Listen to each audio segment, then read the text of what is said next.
Halo semua, balik lagi di channel Boknime. Sebelum kita mulai, klik tombol subscribe dan aktifkan lonceng notifikasinya supaya kalian tidak ketinggalan info dan teori terbaru mengenai One Piece. Sekarang lanjut ke pembahasan. Melanjutkan cerita dalam chapter yang lalu, cerita dalam chapter kali ini dimulai dengan memperlihatkan Dragon yang berada di atas kapal utama pasukan revolusi yang bernama We Grandma. Selain kapal tersebut, di belakang juga ada beberapa kapal lain dari pasukan revolusi. Jadi kini Dragon telah memulai pergerakan secara terang-terangan. Ivankov yang juga berada di kapal yang sama dengannya pun bertanya, apakah Dragon yakin bergerak dengan cara seperti ini adalah langkah yang tepat. Sang pemimpin pasukan revolusi itu pun menjawab bahwa dia sangat yakin, sebab Dragon sengaja mengekspos pergerakannya dengan tujuan untuk memancing keluar para kesatria suci dari Mary Joyce. Bukan hanya para kesatria suci saja, melainkan Garling Figerland sebagai Gorosei baru juga ikut turun tangan. Benar saja, beberapa waktu yang lalu Shamrock sebagai pemimpin kesatria suci telah dipanggil kembali ke Mary Joyce dari Pulau Elbaf karena dia akan mendapat misi baru untuk membantu Garling menghadapi pasukan revolusi. Dengan begitu, bisa dibilang pancingan yang dilakukan oleh Dragon sangat berhasil. Aksi Dragon yang secara terang-terangan ini berhasil memancing Garling dan Shamrock untuk keluar. Bahkan kesatria suci lain pun juga akan ikut serta. Ivankov pun berkata, selain para kesatria suci dan Garling, pasukan besar dari Angkatan Laut juga pasti akan ikut serta. Pemerintah dunia tentu akan memerintahkan Akainu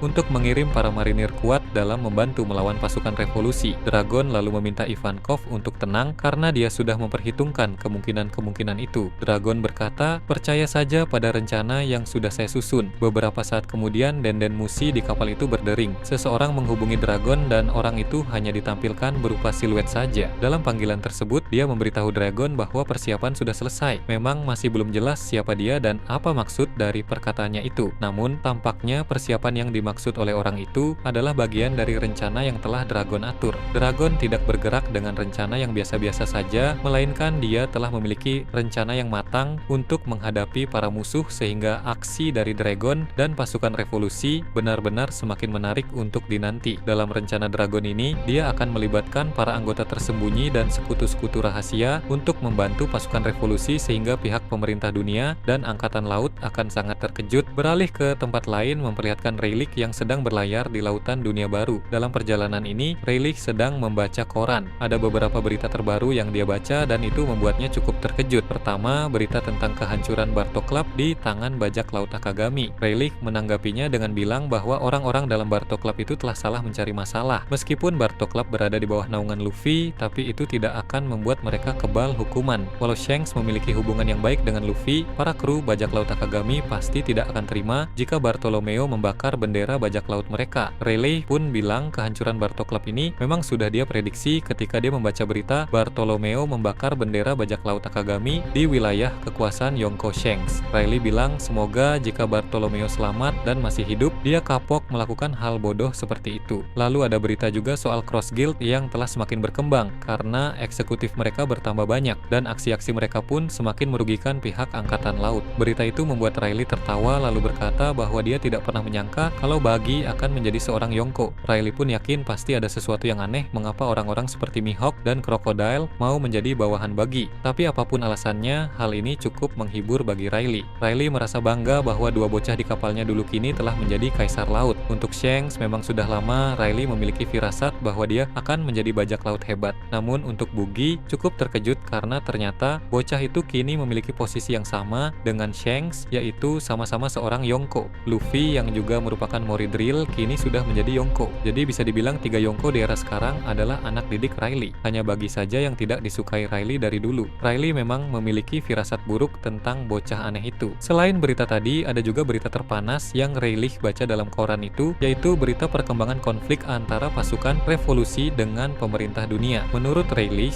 ini adalah masalah besar yang pasti akan membawa perubahan signifikan terhadap keadaan dunia. Beberapa waktu yang lalu, sebenarnya Dragon sempat menghubungi Rayleigh untuk meminta bantuan dalam pertempuran ini. Namun Rayleigh sedang tidak bisa karena ada panggilan dari Skopper Gaban untuk datang ke Pulau Elbaf. Namun jika nanti masalah di Pulau Elbaf sudah beres, Rayleigh akan ikut serta dalam pertempuran pasukan revolusi. Rupanya Rayleigh merupakan salah satu sekutu rahasia milik pasukan revolusi. Dragon sudah lama menjalin koneksi dan kerjasama rahasia dengan sang mantan wakil kapten bajak laut Roger. Aksi Rayleigh dalam menyelamatkan Luffy dan kawan-kawan di Sabaudi dulu juga adalah permintaan dari Dragon. Saat itu ada scene di mana Kuma berbisik kepada Rayleigh, itu adalah pesan yang Dragon sampaikan melalui Kuma. Selain itu, ada juga berita tentang sosok misterius yang duduk di tahta kosong. Sepertinya Buggy sudah menceritakan hal ini kepada Morgan, sehingga Morgan pun segera menulis berita tentang eksistensi dari sosok misterius itu. Membaca berita ini membuat Riley berkata bahwa rupanya sang pemimpin tertinggi pemerintah dunia itu mulai terekspos. Riley sudah tahu soal Im sama sejak lama karena bajak laut Roger memang telah mengetahui banyak hal tentang kebenaran dunia, termasuk keberadaan sosok misterius itu. Riley berkata jika Dragon dan kawan-kawan berhasil menang melawan para kesatria suci dan juga para Gorosei, maka tantangan terakhir adalah menghadapi sosok itu. Riley yang juga nanti akan terlibat dalam pertempuran bersama pasukan revolusi berharap bisa melihat sosok pemimpin tertinggi pemerintah dunia itu secara langsung. Beralih ke Pulau Elbaf, seperti yang kita tahu, 3 kesatria suci di sana yang terdiri dari Gunko, Somers, dan Gillingham telah memulai penyerangan terhadap sekolah Walrus. Kekacauan pun terjadi, tapi untungnya orang-orang berdatangan satu persatu seperti Frankie dan Ripley, Robin dan Chopper, hingga Skopper Gaban yang sudah datang ke sana karena melacak mereka dengan Kenbunshoku, haki miliknya. Kehadiran dari orang-orang itu pun membuat para kesatria suci tidak bisa sembarangan untuk menyerang anak-anak raksasa karena Gaban sudah ada di sana. Sebenarnya Gunko ingin menambah kekuatan tempur dengan memanggil kesatria suci lain, namun rupanya kesatria suci lain sedang sibuk dalam misi yang lain, sehingga mau tidak mau Gunko, Somers, dan Gillingham harus melanjutkan misi hanya dengan 3 orang saja. Dalam pertempuran tersebut, Somers maju dan mencoba melawan Gaban. Apa dia yang maju? Karena memang Somers adalah kesatria suci yang paling senior dan paling kuat jika dibandingkan dengan Gunko dan Gillingham. Somers pun berkata walau pria yang sedang berada di hadapannya itu sudah tua sehingga tampak berbeda dari dulu, tapi dia tidak akan pernah melupakan orang itu. Artinya dia tahu bahwa pria tua tersebut adalah Skopper Gaban. Rupanya Somers pernah bertemu dengan Gaban dalam insiden God Valley. Dengan usia Somers yang sekarang, memang tidak aneh bila dulu dia sudah menjadi kesatria suci saat insiden God Valley berlangsung. Di sanalah pertama kalinya Somers bertemu dengan Skopper Gaban. Kilas balik insiden God Valley dari sudut pandang Somers pun mulai ditampilkan dalam kilas balik itu. Diperlihatkan Gaban yang masih muda bertarung habis-habisan di tempat itu. Dia melancarkan berbagai serangan kuat memakai 2 kapaknya yang telah menjadi senjata andalannya sejak dulu. Amukan Gaban sukses menumbangkan banyak marinir. Bahkan ada juga kesatria suci yang kerepotan ketika berhadapan dengan Gaban. Di sana juga ada momen di mana Gaban dan Rayleigh sempat memakai teknik serangan gabungan. Jadi bukan hanya Kaido dan Big Mom Gi saja yang bisa melancarkan serangan gabung, melainkan Gaban dan Rayleigh ternyata bisa juga. Teknik serangan gabungan dari 2 kru terkuat Roger itu menghasilkan dampak yang luar biasa, sehingga banyak orang terkejut, mulai dari para kesatria suci, pasukan angkatan laut, hingga anggota bajak laut Roger. Sedangkan Roger hanya tertawa dengan bangga dan berkata bahwa mereka berdua memang kru yang luar biasa. Kilas balik itu pun berakhir dan cerita kembali ke masa sekarang ini. Gaban bilang kepada Somers bahwa dia tidak ingat dengan pertemuan mereka dulu. Namun karena Gaban sudah tahu bahwa Somers yang mengacau di Elbaf ini adalah kesatria suci, maka dia yakin bahwa pertemuan mereka dulu terjadi saat insiden God Valley. Somers pun membenarkan hal itu dan dia bilang tidak menyangka mereka akan berjumpa kembali. Kemudian Gaban memakai teknik serangan bernama Yasotakeru. Teknik yang sama seperti saat dia menyerang Luffy di Kastil Aurus. Ini merupakan teknik serangan yang kuat karena bisa menghancurkan satu menara di kastil tersebut. Nah, kali ini ketika menggunakan teknik itu kepada Somers, Somers mampu menangkis serangan itu dengan pedangnya. Namun rupanya Gaban memakai teknik Yasotakeru hanya sebagai pembuka untuk serangan lain yang jauh lebih kuat. Ketika Gaban melancarkan serangan yang lebih kuat itu, Somers terpental dan menghantam salah satu pohon besar di dekat sana. Meski begitu, tentu saja kesatria suci itu belum kalah. Somers kembali mendekati Gaban dan kali ini dia memutuskan untuk memakai kekuatan Zoan mitologi yang dia miliki. Somers pun segera berubah menjadi makhluk tertentu, tapi belum diketahui makhluk itu apa karena cerita berpindah ke tempat lain. Cerita beralih ke dunia bawah Elbaf, memperlihatkan Loki yang kini telah dibebaskan dari rantai. Setelah rantai batu laut itu terlepas, Loki bisa menggunakan kekuatan buah iblisnya sehingga dia langsung beregenerasi. Setelah tubuhnya cukup pulih, Loki berteriak dengan kencang. Teriakan kali ini jauh lebih keras dari teriakan Loki sebelumnya sehingga terdengar langsung ke seluruh penjuru Elbaf. Ada kilatan-kilatan petir hitam dari tekanan teriakan Loki itu, yang mana itu adalah tekanan Hao Shoku Haki. Luffy pun bertanya apakah dia akan ikut dengan Loki mencari kembaran Shanks itu karena Luffy juga marah kepadanya. Loki pun berkata sebenarnya bukan hanya kembaran Shanks itu saja yang ingin Loki habisi, tapi ada sosok lain yang lebih membuat Loki marah. Dia adalah pelaku sebenarnya yang telah membunuh Raja Hara. Loki terfitnah karena dia Arya yang pertama terlihat di lokasi kematian Raja Hara. Ditambah lagi Loki juga telah memakan buah iblis legendaris Elbaf, itu semakin menguatkan tuduhan bahwa Loki yang membunuh Raja Hara. Padahal fakta yang sebenarnya adalah Loki hanya memakan buah iblis legendaris itu secara diam-diam, sedangkan Raja Hara dibunuh oleh orang lain. Saksi yang ada di situ hanya Jarul saja, sehingga Jarul menjadi salah paham. Di sini Loki pun berkata bahwa dia pasti akan membunuh pelaku sebenarnya yang telah membunuh ayahnya itu. Kebebasan sang Panglima Loki tentu akan membawa perkembangan besar dalam alur cerita Elbaf yang sedang berjalan saat ini. Kemudian cerita beralih lagi ke pesta di desa barat Elbaf. Pesta itu telah dihentikan. Bajak laut Giant Warrior mendapat kabar soal kekacauan di sekolah Walrus. Mereka semua pun bergegas ke tempat itu bersama Sanji, Usopp, Brook, dan Jinbei. Namun saat mereka baru hendak pergi, tiba-tiba ada seorang raksasa yang datang dengan tergesa-gesa. Ia pun bilang bahwa semua raksasa di Pulau Elbaf sebaiknya berkumpul karena Loki telah terbebas dan sekarang berada di dunia matahari. Hal ini tentu membuat semua orang terkejut dan mereka juga menjadi bingung harus pergi ke sekolah Walrus terlebih dahulu atau harus pergi ke tempat Loki terlebih dahulu. Sekarang ada dua masalah besar yang terjadi bersamaan di Pulau Elbaf.